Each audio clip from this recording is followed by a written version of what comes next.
Bonjour à tous et bienvenue dans l'épisode 6 déjà du podcast Un petit quelque chose.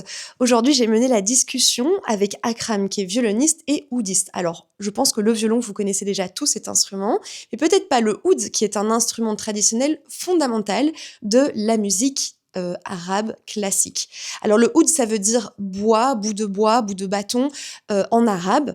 Et si je vulgarise vraiment très très fort le propos, ça ressemble à une guitare, si vous voulez, sauf qu'évidemment, ce n'est pas tout à fait la même forme et surtout, il n'y a pas le même nombre de cordes puisqu'on retrouve 11 cordes sur un oud traditionnel avec à chaque fois les cordes qui fonctionnent par deux et une dernière qui est beaucoup plus épaisse pour les sons graves. Alors Akram, lui, me disait qu'il utilisait un oud avec 13 cordes. On n'en a pas trop parlé de l'instrument en lui-même pendant l'interview parce qu'on s'est vraiment concentré sur tout le parcours d'Akram. Vous allez voir, c'est un parcours qui est absolument fascinant. Il nous parle aussi de toute cette culture dans laquelle il a grandi en Tunisie, quelles influences ça a pu avoir sur la musique qu'il pratique aujourd'hui, et aussi en parallèle toute cette fascination qu'il avait pour le violon, la musique classique, et voilà comment il a évolué dans ces deux mondes en parallèle jusqu'à aujourd'hui. Bonne écoute. Bonjour à tous et bienvenue dans ce 6e épisode déjà du podcast Un petit quelque chose. Et aujourd'hui, on accueille Akram, qui est tunisien, et tu es violoniste et oudiste. Et la première question que j'ai envie de te poser, c'est comment c'est la vie en Tunisie? Comment c'est la vie en Tunisie? La vie en Tunisie, elle est belle.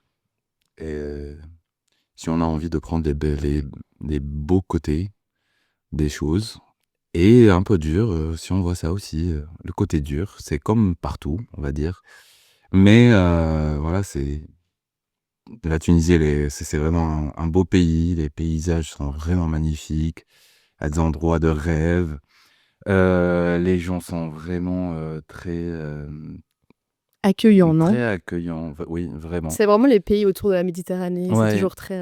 carrément, carrément. C'est Ouais. tout à fait ça. Et voilà, c'est le pays de mon enfance, de mon adolescence, mes études, ma T'es né là-bas? famille. Oui, je suis Ouais, né ok. là-bas. Ouais, En ok. fait, j'ai quitté la Tunisie quand j'avais 20 ans, je pense, 21 ans. Et mais j'y retourne souvent, hein. J'ai toute Ouais, la famille j'imagine. là-bas et Mhm. tout. Donc voilà, la vie est belle, hein. De toute façon, en Tunisie ou ailleurs, la vie, elle est belle, hein. Si Ça on, dépend, hein, ça bah, dépend. ça dépend, la vie est, ouais, ça dépend, ça dépend. En Tunisie, on parle français, mais tout le Euh, monde parle pas français. Pas tout le monde, mais quand même, en fait, on étudie le français, je pense, à partir, en tout cas, moi j'ai étudié ça à partir de ma troisième année primaire. Ça veut dire 9 ans, à partir de 9 ans. Mais maintenant, même avant, parce qu'en fait, la langue française, c'est la deuxième langue officielle. Donc, tout le monde a des connaissances, en tout cas Et en donc, ton français. autre langue, c'est l'arabe. C'est l'arabe. Et oui, L'arabe de Tunisie. en fait, c'est le dialecte. C'est le Ouais. dialecte tunisien qui est un mélange d'arabe, de berbère, amazigh, d'italien, de français. Ouais, il y a tout dans le dialecte. Mais en fait, on l'écrit pas, hein. Donc, c'est pas une langue d'écriture, même si dans la littérature moderne, il y en a des Tunisiens qui utilisent ça. Ouais. Mais en tout cas, c'est la langue arabe littéraire ou quoi, c'est Ok. ça qu'on écrit en fait. Et on Et peut te qu'on comprend comprendre? Ah oui, voilà, c'est c'est ça. ça. Du coup, l'arabe littéraire, on le comprend Ouais. partout dans le monde arabe, dans les pays arabes. Ouais. C'est quoi la place de la musique en Tunisie? À la place de la musique, D'un point de vue très méta, tu vois, très général, qu'est-ce qui est accessible pour la population? Qu'est-ce qui est présent ouais. dans la vie de tous les jours en termes de Dans la vie de musique? tous les jours, je pense que il y a quand même et la musique, elle est vraiment très présente parce que quand on va au marché, on écoute de la musique dans les boutiques, on écoute de la musique. Le matin, quand les commerçants ils commencent à juste ouvrir leur boutique et tout, il y a toujours une radio qui diffuse de la musique. Voilà, c'est ça. En fait, il y a beaucoup de la musique traditionnelle. Il y a aussi, moi, j'ai toujours ça en tête, surtout le matin, au petit matin, quand ils ouvrent leur boutique, il y a le Coran qui est psalmodié, mais c'est du chant aussi, hein. C'est du chant, c'est des maqams, c'est des modes, donc c'est de la musique aussi. Et il y a quand même un lien très étroit par rapport à la musique traditionnelle, parce que en fait, les fêtes, il y a toujours de la musique traditionnelle. la danse, c'est toujours aussi lié à ça. Donc il y a oui, un lien très étroit. Mais après, voilà, il y a tout aussi, toute la musique, moderne, de variété, rap ou autre, que voilà, tout le monde Mais aussi, écoute. tout le monde chante. Si on parle des fêtes, il y a beaucoup de chants aussi. Ah oui, il y a beaucoup de chants, oui, il y a beaucoup de chants, moi je me rappelle quand j'étais petit, avec la famille, la grande famille quand il y a des fêtes, des mariages ou quoi, à part les soirées où il y a un groupe de musique et chanteurs et tout, mais en fait on chante tous et on danse tous, c'est vrai qu'il y a ce côté-là où, et c'est la musique elle est très présente dans la vie quotidienne des gens et aussi, les fêtes et tout, mais plutôt la musique traditionnelle, Oui. mais aussi la musique savante, hein. Enfin, ce qu'on appelle la musique savante, ça veut dire, tu sais, dans les années, 80 ou même avant, en fait, le début de la radio même, en Ouais. fait, en Tunisie.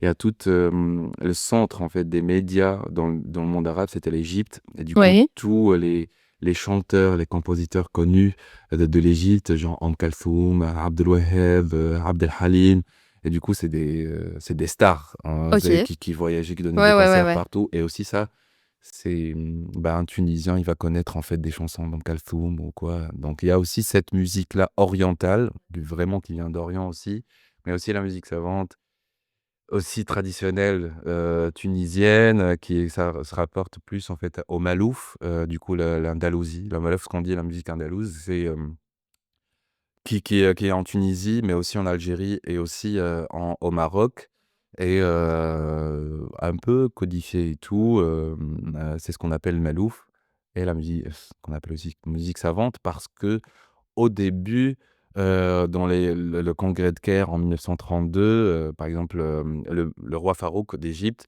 il a essayé un peu de sauver ce patrimoine-là et du coup, il a réuni un peu les vieux maîtres de chaque pays, et il y avait eu des enregistrements et tout. Par exemple, il y a Béla Bartok et Hindemith aussi qui étaient là dans ce congrès-là et en fait, à ce moment-là, on a essayé de codifier, du coup, de noter ces musiques-là et pour les préserver. Donc c'est cette musique-là qui est restée là, qui était, je pense, plus riche avant ce congrès-là, parce que, par exemple, il y avait des versions d'un seul morceau ou une nouba, ce qu'on appelle une nouba, une suite de chansons.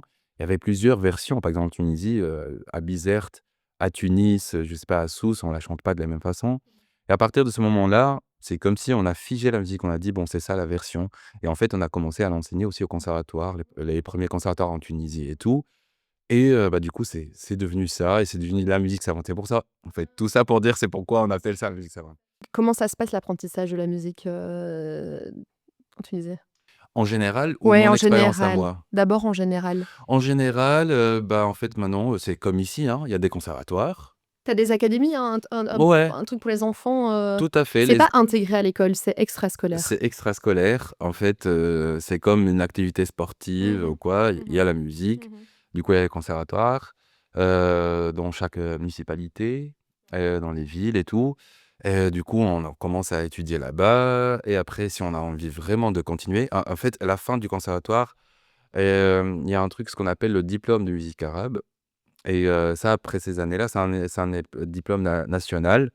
Où tu passes avec plusieurs épreuves, sur les maqams, les rythmes, la théorie, la Mais poésie, ça, c'est fin l'histoire. conservatoire, tu veux dire, ce qui enfin pour les enfants On ou va dire, c'est en fait, niveau supérieur? c'est le 3e cycle, on va dire, Ah oui, oui, ici, oui. enfin, en France et en Ouais. Belgique, voilà, Ouais, c'est c'est le l'académie, terminal ouais. voilà et Ah mais c'est ouais, déjà hyper poussé, en fait? oui, oui, quand Ah même, oui je trouve, en et tout cas, bah oui pour connaître la musique arabe et tout, c'est très et et en c'est fait, combien de temps pour arriver à ce diplôme? Au moins 6 7 ans Ouais, au moins 6 7 ans de conservatoire, du coup d'académie au ouais, au ouais, ouais. conservatoire et c'est national, enfin de partout de Tunisie, les gens viennent, les personnes viennent à Tunis Ouais, et c'est une épreuve officiel. officielle et en fait, tu dois t'inscrire et tout et par exemple, la première épreuve, je me rappelle, c'est dictée dans les modes avec le rythme et tout, dans les maqams et ça, c'est un très spécial comme, système. Mais je pense pas qu'en fait, c'est pa parce que là, il y a 2 ans, ce truc n'existe plus. Mais en fait, ils savent plus ce que ça va devenir. J'ai mes frères, par exemple, ils enseignent dans les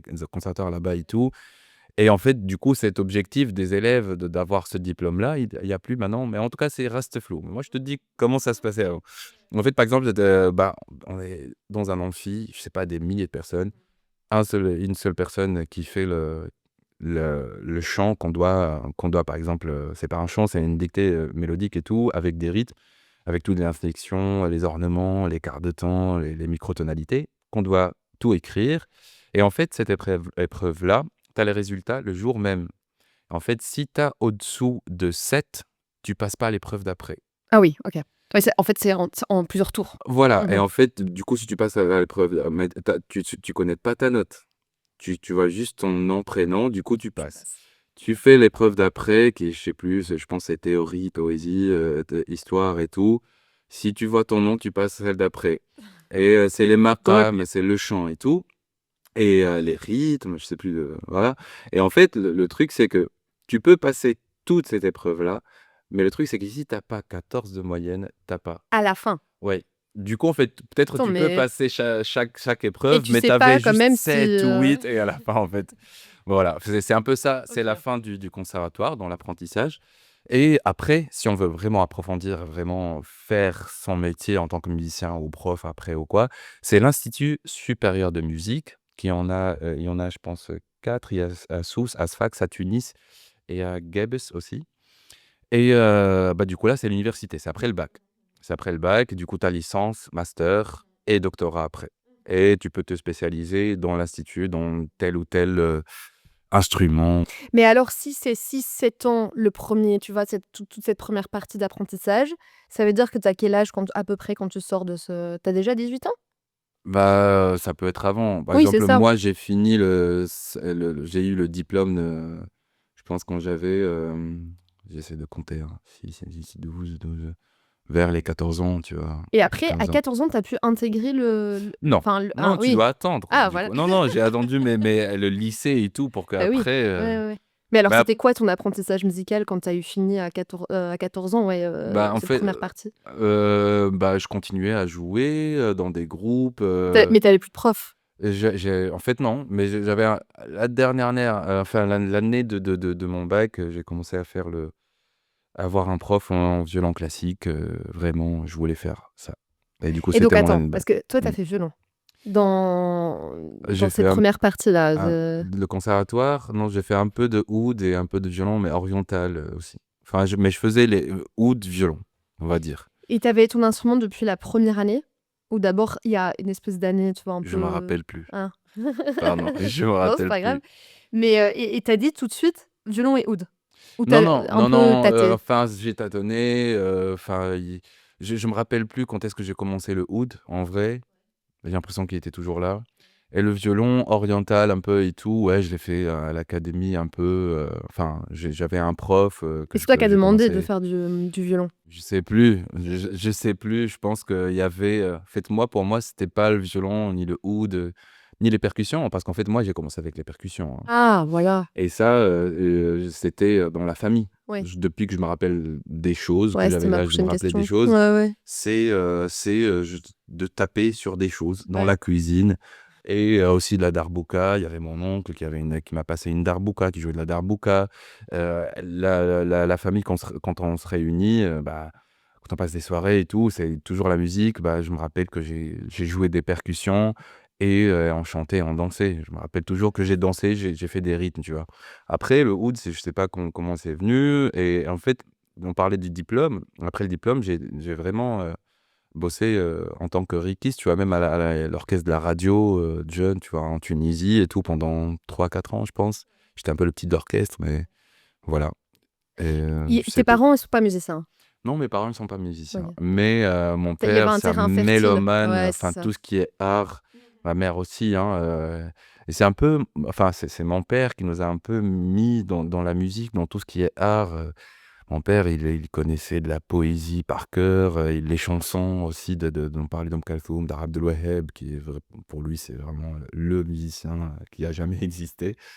Et du coup, il nous a mis un peu dans ce bain-là, moi et mes 2 frères.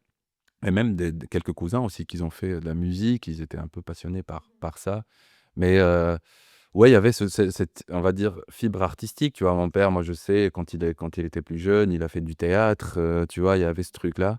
Mais c'est pas son métier du tout. Lui, il était prof de philosophie, islamique.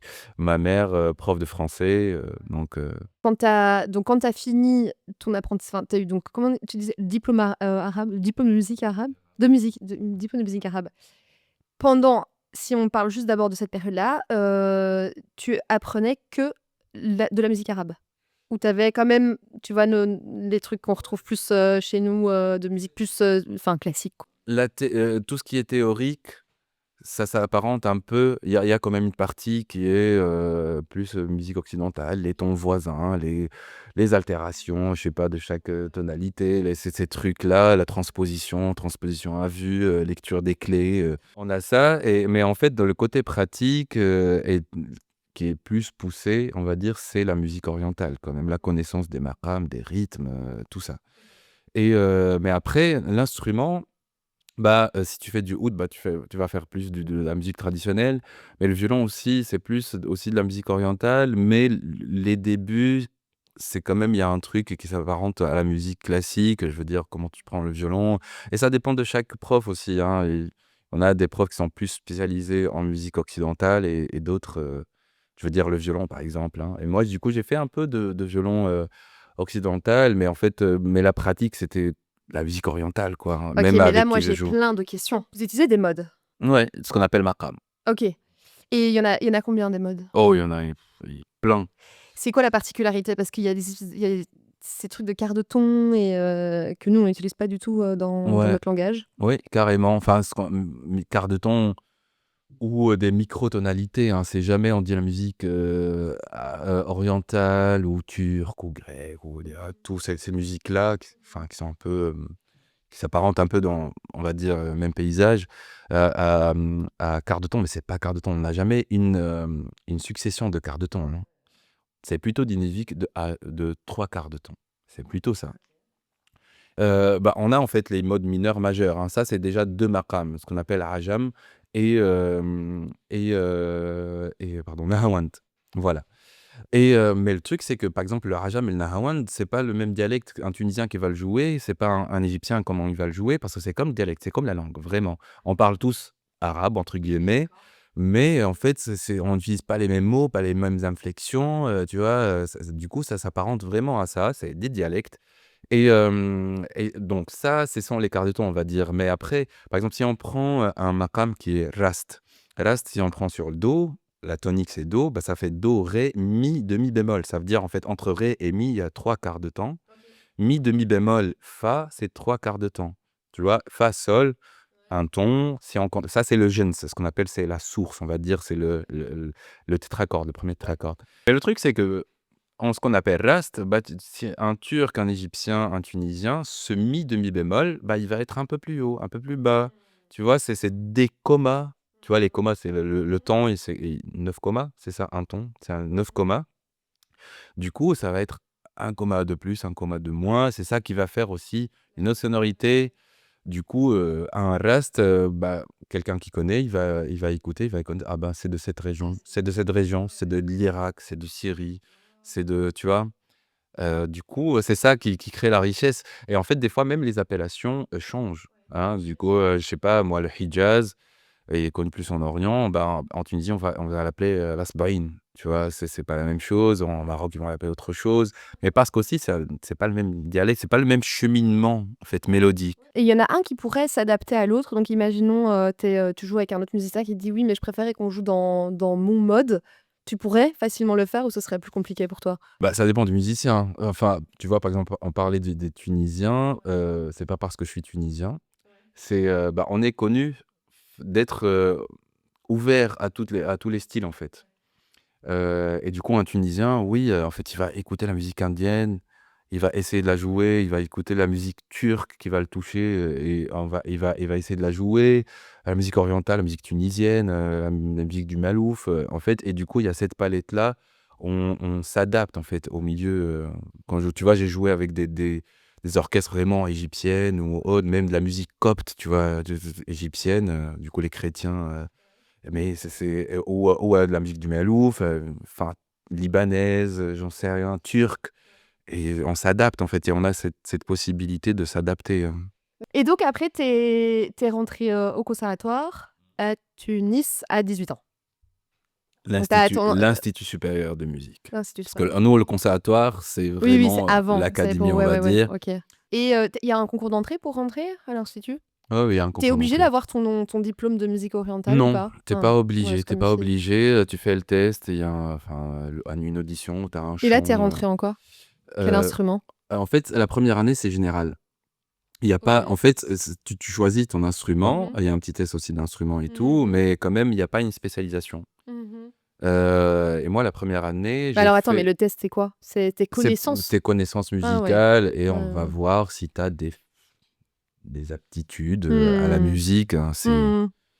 Mais c'est une année, un tronc commun, on va dire, mais avec quand même, tu choisis ton instrument. Et moi, j'ai fait le oud et le violon classique cette année-là. Et en fait, la deuxième année, si voilà, tes profs, ils voient que tu peux aller dans telle, et ta volonté aussi, hein, bien sûr, telle ou telle spécialité, bah, on choisit. Moi, et en fait, après le dernier, bah, du coup, je me rappelle l'évaluation de la première année, j'avais une très bonne note en fait en oud et en violon. Et du coup, c'était choisir ou faire spécialisation, du coup, ce qu'on appelle nous interprétation oud ou interprétation au violon classique. Et j'ai choisi le violon classique à ce moment-là. Ouais. Pourquoi? Parce que j'avais cette fascination par rapport au violon classique. Bah, comme je l'ai commencé un peu tard, vraiment, le violon classique, c'était mon année de bac en cours privé avec un prof, Hichem Makni. Et, euh, et en fait, moi, à l'époque, voilà, je jouais un peu le violon oriental et tout. Et on n'avait ni Internet, ni rien. Et ce prof m'a passé sa passion par rapport au violon. Lui, il a étudié à Istanbul, je pense, et tout, vraiment violon classique. Et en fait, il me passait des CD des solistes, Maxime Vengerov, Isaac Perelman, Yehudi Menuhin, enfin tout, mais, les vieux et les anciens et les nouveaux, quoi. Et ouais, j'étais là, mais je mettais ça et je regardais ça. Mais comment on peut jouer le violon comme ça, tu vois? C'était un peu un défi entre moi et moi-même, peut-être, tu vois, ouais, de dompter cette bête-là. J'ai envie de. Parce qu'en fait, peut-être les percus, le oud, il y avait cette. Comme j'ai dit, je me rappelle pas, il y avait cette facilité, il y a un truc, voilà, c'est comme si c'est en moi, tu vois. Mais le violon, c'était autre chose. C'était. Si, je le jouais et tout, mais quand même, il y avait ce truc-là. Quand même, il y a une rigueur, il y a un truc de pratique, de comprendre la chose, et Bah attends, d'autres mais choses. dans le oud aussi, non? Oui, oui, carrément, carrément. Mais Mais en c'est vrai que fait, la démarche est différente parce que oud, c'est vrai qu'on n'a pas trop évoqué ça, mais c'est de la musique orale plutôt, non? On essaie de retransmettre il dans y la a, il y a, il y musique a il y orientale. a tout un côté oral par rapport aux ornements, les maqams et tout, mais quand même, en fait, il y en a qui ont essayé de faire une méthode. En fait, les instruments dans les pays arabes et tout, je pense, tu vois, c'était quand? Ouais, je sais pas, le fin 19e, début 19e, quand on a créé le conservatoire à Paris ou même en Europe ou quoi, on a commencé à essayer de faire des traités, des méthodes, hein, d'instruments. Bah, ça fait que je pense 20 ans, 30 ans qu'on a essayé un peu à faire ça dans les pays arabes, tu vois? Donc il y a un petit décalage, mais du coup, il y a des méthodes, hein, il y a des méthodes, Il y a des tu méthodes, mais est-ce que vous suivez une partition écrite? oui, Ah ouais, carrément, ah ouais, carrément, carrément. ah Ça, ouais, en tout cas, si on fait le conservatoire, ouais, ouais. ça après, il y en a qui suivent pas, hein, Mais il y a une part d'impro aussi. carrément. On vous enseigne l'impro. L'impro, ça s'enseigne, mais aussi c'est tout un parcours, seul aussi, hein, parce que Mmh. c'est d'écoute, de choper de ça, ce qu'il Mmh. fait, ça, ce qu'il fait, jusqu'à avoir son dialecte, enfin son langage d'improvisation. Parce que c'est comme les ragas, par exemple, dans la musique indienne, il y a tout ce truc qu'on appelle taqasim, hein, Ouais, ouais, c'est vraiment prendre un mode et improviser dans ce ouais, maqam-là, ouais. et les modulations. Ouais, c'est ça, tu as un peu un cadre et tu évolues dans ce cadre, tu sais de la manière dont tu peux évoluer, enfin naviguer. Mais alors la musique, classique, ça t'a pas, je sais pas, semblé, justement, un peu étroit, d'avoir, tu vois, cette musique écrite, de devoir travailler sa technique, quand à côté, enfin, tu un truc qui est beaucoup plus libre? Je pense, je vois ton point de vue. Ouais. En fait, tu Mais étais moi, je viens de l'autre là, point alors de c'est forcément, ça. tu vois, je Du suis en coup, mode: moi, c'est l'inverse et c'est un truc très, quand même, c'était pour moi, c'est spectaculaire, tu vois? L'orchestre, tu un truc, mais les compositions aussi, il y a un truc de masse que tu prends vraiment comme ça, qui m'impressionne, en fait, jusqu'à maintenant. Il m'impressionnait vraiment beaucoup, avant et c'était ce côté-là, en fait. Tu vois, on parlait de rigueur, tout ce monde-là qui joue ensemble, mais il y a un truc de phraser ensemble, je sais pas, d'intention, et du coup, ça me passionnait et c'est plutôt ça que je voulais, par rapport au violon, de maîtriser, en fait et aussi, il y a un truc, je sais pas, techniquement, c'est poussé, le répertoire, quand tu commences je veux pas dire que c'est pas riche, la musique orientale, c'est pas du tout ça, c'est vraiment riche, on n'a pas idée mais aussi, j'avais cette passion-là, je me rappelle mon grand frère, tu vois, qui a fait l'institut aussi, avant moi ou même mon autre frère aussi avant moi et en fait, à l'institut, il y a quand même l'orchestre tunisien, ça existait, il a joué dans l'orchestre et tout, que ce soit de l'institut et j'allais dans ces dans le dans pour voir en fait ces concerts-là et j'étais passionné par ça, quoi et du coup, il y avait vraiment cette envie de, pousser le violon, vraiment au plus haut, niveau. J'avais cette idée en tête, ce défi mais c'est pas qu'un défi parce que oui, le violon, ça me touche, le son du violon, ça me touche, ça me fait vibrer, ça me permet aussi d'exprimer des choses que peut-être avec le oud ou avec d'autres, instruments, j'arrivais pas à exprimer, en fait, hein, donc c'est autre chose. J'ai fait deuxième année, troisième année avec, mon autre, prof, Rachid Koubra qui, en fait, là, pour le coup, lui, on a vraiment travaillé, vraiment, dans le truc, bon, en fait, c'est marrant, on en parlait, là, j'étais en Tunisie pendant les vacances de Noël et on parlait de ça, je dis et en fait, il a senti cette envie-là et du coup, il a foncé avec moi et en fait, c'est un peu mon père spirituel, tu vois? Vraiment et c'est pas juste, en fait, c'est telle ou telle méthode. Il m'a passé vraiment son expérience de vie, de musique et extra musicale aussi et en fait, on a bossé moi, j'ai travaillé mais aussi, tu vois, il a travaillé avec moi. Il m'a montré, on va dire, vraiment le chemin vers ça. Du coup, j'ai fait 2 ans avec lui, ma licence. À la licence, j'étais, major de promotion, j'ai eu un prix présidentiel parce qu'en fait, je sais pas si ça existe encore en Tunisie, ce qu'on appelle, Yaoum el Alm, genre c'est le jour du savoir, on va dire et en fait, c'est le président, voilà, qui donne des diplômes, genre dans chaque domaine universitaire, celui qui a eu le meilleur, moyenne, la meilleure enfin bref et du coup, j'ai eu ça et du coup, j'ai eu une bourse d'études pour aller à la Sorbonne, continuer mes études à Paris, en fait, suite à ça.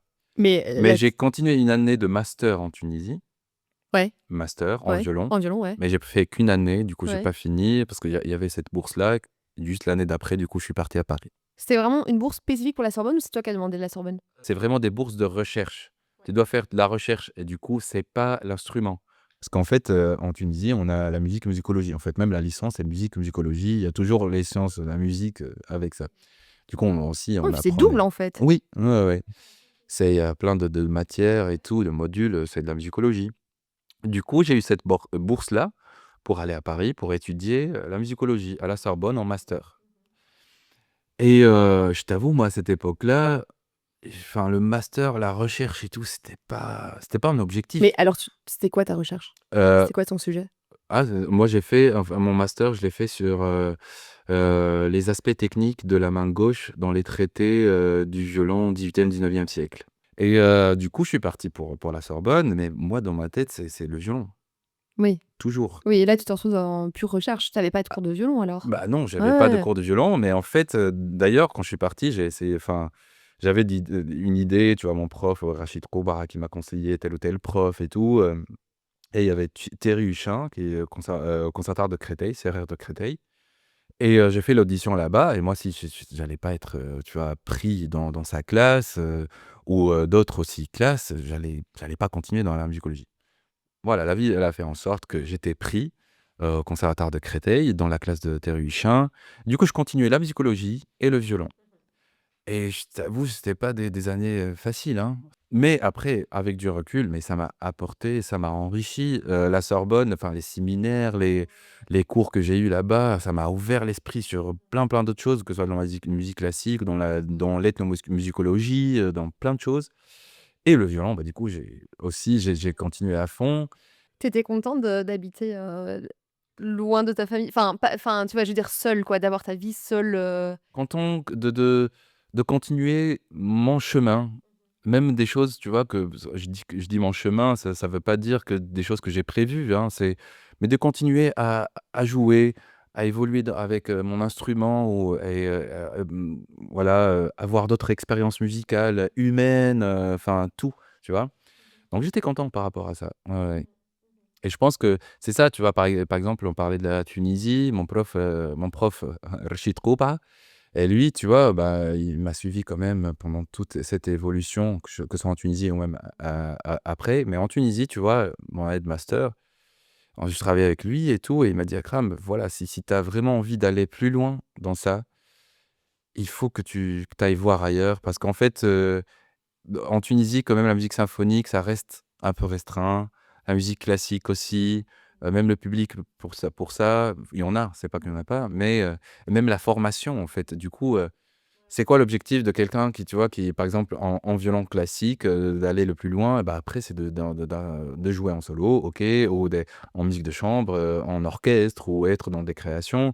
Enfin, toute cette vie-là en Tunisie, bah, mon prof, il voyait vraiment peut-être par rapport à ce que j'avais envie de faire, bah, c'est pas ça. Du coup, il y avait ce truc-là aussi de voilà, va découvrir en fait. Va, si tu veux aller plus loin, vas-y, quoi. Donc c'était, ouais, entre la Sorbonne et le Conservatoire de Créteil où j'ai fait mon 3e cycle là-bas. Pour moi, le cours normal des choses, c'est que tu vas pratiquer, tu vas faire vivre des expériences, musicales. À un certain moment, par rapport à ton instrument, par rapport à telle musique, tu vas te poser des questions, tu vois? Et tu vas sentir le besoin, en fait, d'aller chercher et du coup, sentir le besoin d'écrire telle ou telle recherche. Et là, j'étais dans un truc: «Bon, je fais chercher dans quoi?» Tu vois? Enfin bref, mais quand même, comme je t'ai dit, ça m'a apporté vraiment, ça m'a enrichi sur plusieurs, aspects. Et du coup, je travaillais, j'ai fait 3 années de thèse. Je qui était travaillais encore financée par la bourse? Ouais, OK. ouais, ouais. Ouais. J'ai travaillé, enfin, je commençais à travailler parce que du coup, je l'ai pas fini, j'ai fait que 3 ans. Je commençais à travailler sur, l'écriture violonistique, chez les compositeurs violonistes français du 18e siècle. Ils ont Rode, Baillot, Kreutzer, que je travaille sur leurs méthodes. En parallèle, du coup, tenter l'audition d'entrée au Conservatoire, royal de Mais qu'est-ce qui t'a Bruxelles. amené à Bruxelles? C'est la prof. J'étais pris en master et tout, et j'ai fini mon master, Mais et là, c'était tu t'es dit: «Je vais déménager à Bruxelles» oui, oui, oui. et je vais ouais et pourquoi t'as fait dans ce sens-là et pas dans l'autre sens? Être À Paris et voyager à Bruxelles? bah, parce que pour moi, mon point d'ancrage, c'était le violon. Eh oui, Le donc violon, il est ouais, ouais. à Bruxelles, bah, du Mmh. coup, Ouais, c'était là. ouais. Et ça m'a fait aussi lâcher plusieurs choses à Paris, hein. Je veux Ouais, dire ouais, j'imagine. le changement Paris-Bruxelles, c'était Mmh. un peu dur. Ah! Ouais, J'étais parce dans que justement, tu devais encore refaire à zéro dans une ou ville ou? bah, en fait, il y a tout. Il y a tout. Je veux dire, quand même, pendant des années, que ce soit la Sorbonne, le violon, ma vie, on va dire aussi, hein, humaine, c'était un peu trop, je veux dire. Les concerts, les tournées, pas de repos, une hygiène de vie qui était pas très, très bien. Je me reposais pas vraiment et tout. Et en fait, je me rappelle à rentrer, par exemple, au Conservatoire royal, bah, j'étais, pas bien du tout, enfin, burn-out et compagnie, tu vois? Avec du recul, mais c'est une bénédiction. Ça m'a permis de me retrouver, retrouver mes principes, qui je suis, de voir vraiment ce qui me parle, vraiment ce qui me fait vibrer en musique et autres, de voir clair, en fait, de ce qui me touche et dans ce que j'ai envie de faire, tu vois? Et je pense, en tout cas, c'était pas facile sur le moment, tu vois? Mais avec du recul, c'est ce qui m'a permis d'être, ce que je suis moi maintenant, tu vois? La vie a fait en sorte, que j'ai, une merveilleuse prof. En tout cas, pour moi, c'était vraiment très, très, très bien, qui m'a aidé beaucoup, qui m'a aussi on a beaucoup travaillé avec enfin, le violon, elle était dans l'écoute. En fait, moi, je pense que j'ai eu la chance, au violon, d'avoir les bons profs Mais au oui, bon j'ai moment. l'impression, ouais. Ouais. Tu as eu les Ouais, belles ouais. personnes, qu'il fallait avoir, Carrément, tu vois, ouais. que ce soit Monsieur Rachid, c'était le début du classique et tout, de former les choses techniques, mais musicales et tout, les bonnes bases, on va dire, tu vois? Et aussi d'avoir le répertoire et tout. À Paris, c'était vraiment, allez, bouffe du répertoire, vraiment joue, joue, joue, et des auditions, voilà, tout ça, c'est toute cette vie-là de conservatoire. À Bruxelles, avec madame Bogert, c'était vraiment bon et c'était au bon moment pour moi, tu vois? Après tout ce qu'on a dit, burn-out et tout, se retrouver. Bon, bah, on discutait, mais pourquoi, j'ai envie de faire cette phrase-là, la jouer comme ça, et toujours dans une, tu vois? Que tous les profs, tu vois? Partager une expérience de vie, mais aussi une expérience musicale et du coup, c'est très complet, tu vois? Et c'est pas juste borné, à un truc technique ou musical de le violon il est comme ça, les codes. Du coup, je reviens à ce que tu as dit, tu vois? Par rapport de venir d'une musique improvisée ou aussi, on va dire libre, mais quand même elle a ses codes, hein, c'est la musique orientale et tout, à une musique très codifiée. C'est là, en fait, où j'ai senti: «OK, c'est quoi mon rapport avec ces codes, en fait?» De jouer cette phrase-là et pas comme ça et de je sais pas moi, faire ce démancher-là parce que c'est l'époque où enfin, il y a tous les codes, que ce soit en orchestre aussi, et du coup de me poser des questions, mais en fait, c'est quoi ma part, en fait, dans tout ça, moi, tu vois? Madame Bogers, c'était vraiment très, très bien. Et à ce moment-là, tu faisais encore du oud? En fait, le oud, il Dans m'a tous toujours ces moments? accompagné. OK, Il m'a ouais. toujours accompagné, mais quand je suis venu à Bruxelles, il était à Paris, enfin je l'ai laissé à Paris, hein, je l'ai pas ramené ici.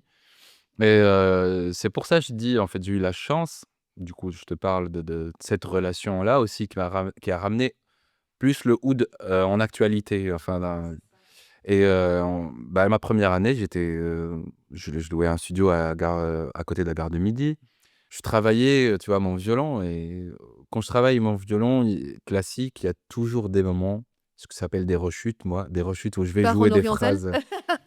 Il y a C'est toujours sûr. un moment Ouais, ouais. voilà, tu te défoules un peu, et en fait, mon voisin qui était de palier, qui est juste à côté, c'est Marvin Burlas lui qui fait du violon, jazz, au conservatoire et en fait, voilà, il a toqué à ma porte, et en fait, cette relation a commencé et moi, du coup, c'était dans un moment quand même difficile, tu vois? Sorti de burn-out, tout ça. Des fois, tu vois, je joue un peu des trucs, et j'en parlais avec Marvin: «Ah oui, en plus, moi, tu sais, je composais, mais j'osais jamais, tu vois, genre, montrer mes compositions ou même, l'idée d'avoir un groupe qui joue mes compositions, Il y a toujours aussi le moment où j'avais envie de dire des choses au oud, tu vois? Du coup, je le Mmh. prenais Mmh.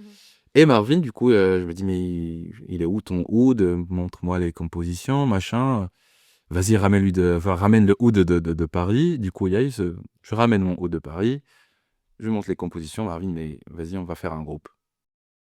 Du coup, c'est cette relation-là qui était, on va dire, génératrice de cette OK. idée-là d'avoir ce groupe, Aleph Quintet Ouais.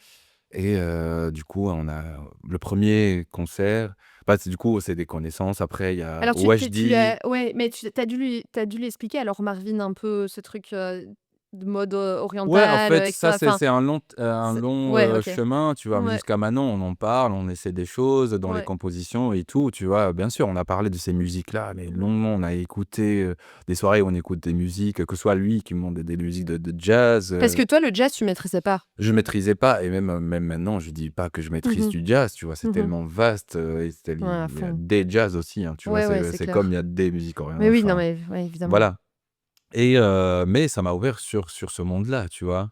Mais alors donc c'était toi avec Marvin et après les autres se sont rajoutés, ça a été très vite d'abord enfin tous ensemble? Bah, en fait, ça fait ça, il y a on va dire, la source, c'est ça, cette relation-là, l'idée de départ, tu vois? Mais après, bah, on va c'est avec qui on a envie de jouer. Bah, il y avait, Wajdi qui venait d'arriver aussi au conservatoire, Wajdi Riahi.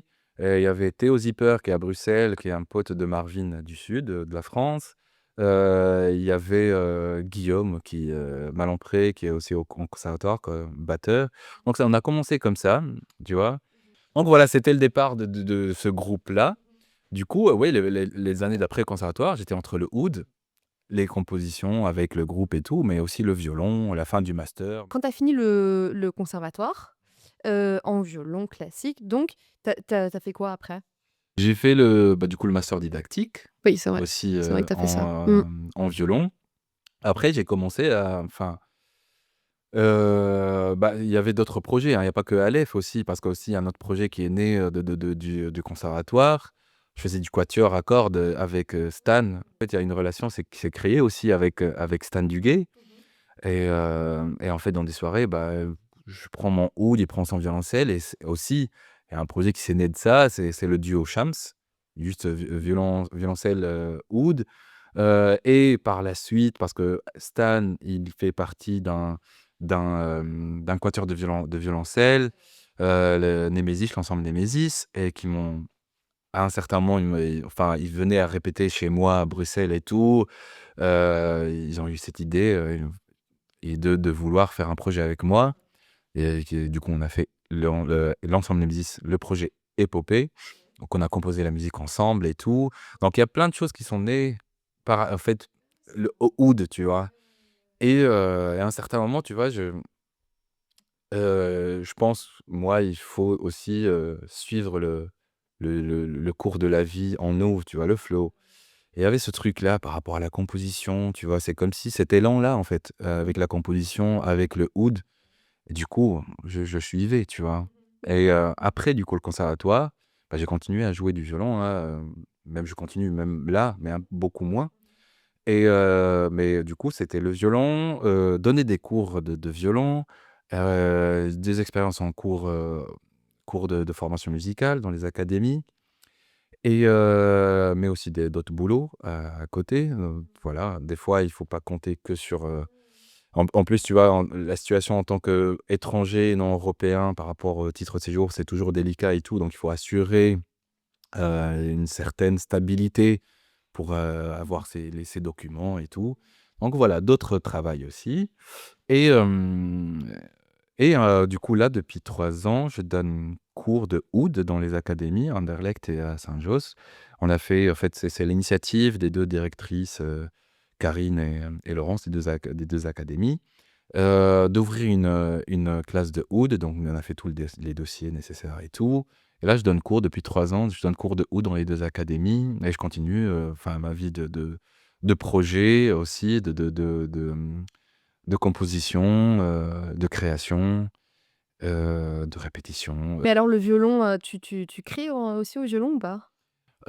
J'ai pas encore vraiment créé au violon. En fait, en tout cas, je pense que plus on avance, j'aime pas ce terme, enfin plus on se on se connaît plus, en tout cas quand on est dans ce chemin vers l'intérieur et vers l'extérieur, il y a des choses qui prennent du temps et il faut leur laisser du temps, en fait. Il faut pas forcer. Enfin, en tout cas, il faut pas. Qui sait quoi, il faut pas, mais voilà, c'est juste, je sens ces choses-là. Il y a un temps pour tout, je vraiment, je m'aperçois que, voilà, chez moi, en tout cas, il y a les idées, ils doivent prendre leur temps de naître et tout. J'ai toujours cette idée-là de créer avec le violon, de composer, d'écrire des choses, mais ça va venir. Tu vois, par exemple, il y a un projet, il y a 2 ans, je sais pas, tu vois le festival Les Polissons? C'est le festival d'Arduis.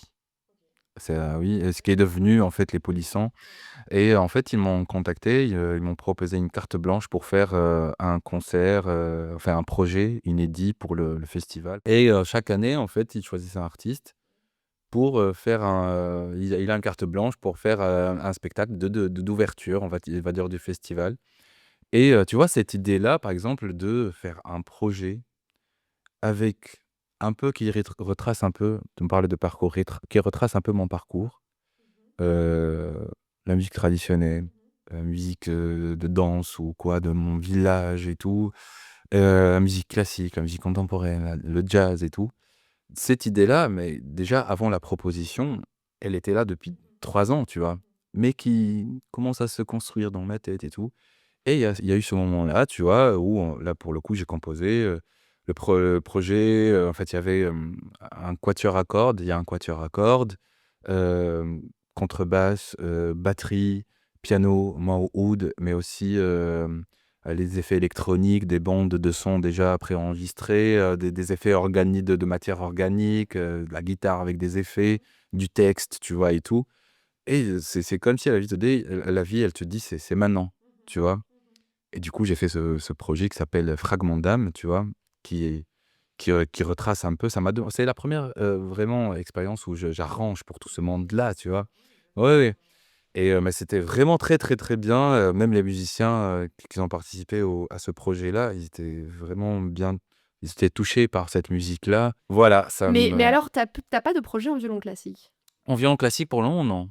Non, non. T'as pas eu des concerts, ou dans les orchestres, tu vois, des petits Ouais, cachetons et tout après le si des conservatoire, cachetons, oui, oui, bah, ça je continue, genre des cachetons, c'est plutôt dans, tu sais, des orchestres pour enregistrer des musiques de films, ou des trucs comme ça, tu et vois? ça te manque? Le violon, Ouais, classique. classique, oui, ça me manque, mais je prends mon violon, je joue du coup. Ah oui, mais t'as pas envie, enfin tu pas cette frustration de pas avoir cette partie-là aussi de concert et Non, cetera? non, en fait, c'est le truc, c'est que, tu vois, on parlait de chemin, tu vois? Il faut toujours laisser des fois, on se dit: «Mais c'est ça mon chemin, c'est ça ce que je veux». Il faut toujours laisser des ouvertures parce que tu sais pas, en fait. En vrai, peut-être, ce que tu veux, c'est pas le bon pour toi, tu vois? Il faut enfin, je sais pas, il faut laisser les choses aussi venir et les sentir.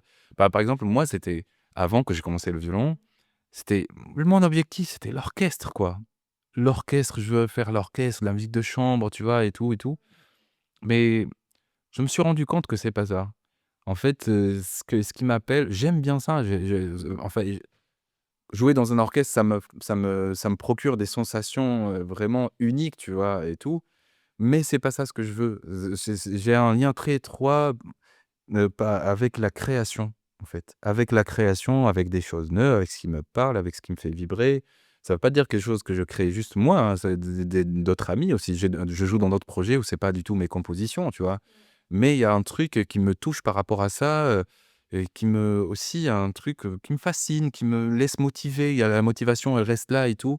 Et du coup, ce truc-là et je me suis rendu compte aussi, de bien de posture de ces musiciens d'orchestre, tu vois? Et la routine, en fait, la routine me tue. En fait, je peux pas, une monotonie, la routine, d'un rythme de vie et tout, je peux pas. En fait, ça fait ternir mon côté, un peu créateur, artistique, tu vois? De sublimer les choses. La chose que j'ai envie peut-être de faire c'est par exemple pas des orchestres, tu vois? C'est plus, des Des ensembles ensembles, ouais, ouais, c'est de ça. création, par Ouais. exemple, tu vois? Plus de musique contemporaine, quoi. Mmh. Là, ça m'intéresse, Mmh tu vois? mh. Et enfin, voilà. J'ai une dernière question pour toi, Allez, la dernière. parce qu'on est à la fin quand même. Ouais. Heu, Tu resté à Bruxelles parce que t'aimais Bruxelles ou parce que t'avais tellement de projets que en fait, ça s'est même pas posé la question de si tu devais bouger ou pas? Ouais. En fait, tu sais, moi, je dis souvent, je me suis rendu compte pourquoi j'étais pas bien en venant à Bruxelles. Le changement Paris-Bruxelles, tu vas en parler. Et Bruxelles, il y a tellement de chaleur humaine. Moi, je dis: «C'est des Tunisiens qui vivent dans le nord», hein. Bah, vraiment. Il y a tellement de chaleur humaine, il y a le côté social qui est encore là. Heu, il y a, je sais pas, une énergie très cool, en fait, tu vois? Bah, il y a le petit stress qui fait du bien.